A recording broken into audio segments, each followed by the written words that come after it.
It depends on where you are, but this could be a big hit for some of us, not all of us. So let me talk about the storm on the way. Before it gets here, we've got more cold coming in. In fact, it's going to get even colder tonight. There is a cold weather advisory up starting at 7 p.m. into tomorrow morning. We're talking about a wind chill of 20 to 25 below zero. So that is when I was on our radar the next 12 hours.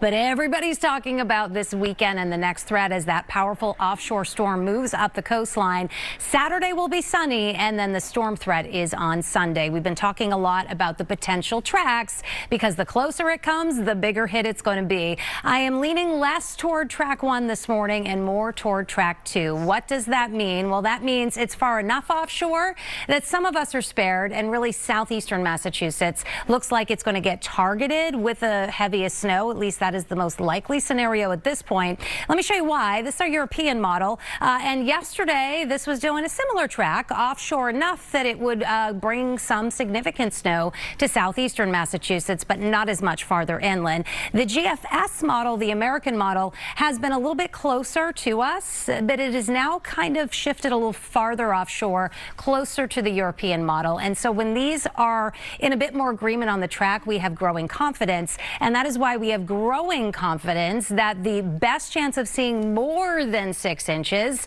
is going to be in southeastern Massachusetts. Does that mean there won't be any snow north and west of there? No, there will likely be some, but I think the biggest impacts where we have at least a half a foot of snow are probably going to be targeting southeastern Massachusetts, and we could combine that with very strong winds and see possibly some blizzard conditions on Cape Cod.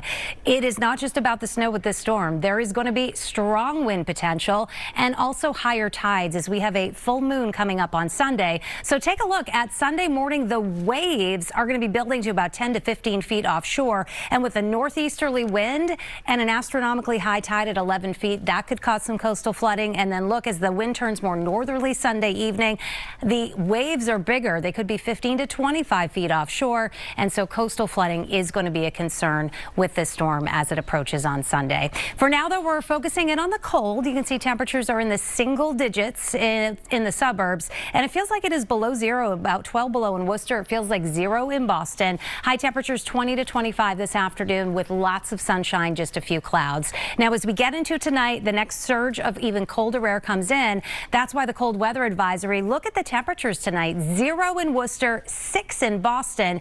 And when you factor in the winds, there are your wind chills of about 15 to 25 degrees below zero by tomorrow morning. An even colder day tomorrow. Sunshine, highs are only in the teens. And Friday night into Saturday morning will likely be the coldest morning of the entire winter. We are going to be below zero in most suburbs. Boston will be close. So we've got the cold and the sunshine on Saturday, and then here comes that storm on Sunday. You can see the snow, really the darker blues focused over southeastern Massachusetts. And it's not just the snow. The winds, as I mentioned, could be gusting over 50 and 60 miles per hour. And with the snow on the Cape, that may create blizzard conditions. So we have that weather alert up for Sunday as we watch the track of that storm. It will be moving away from us on Monday, still a little windy, but drying out. And we may actually get to the freezing mark again next week, which would be feel great if we could at least melt a little bit of the snow. Freezing mark, a little sunshine. Yes. Feel great. All right, thank you, Cindy.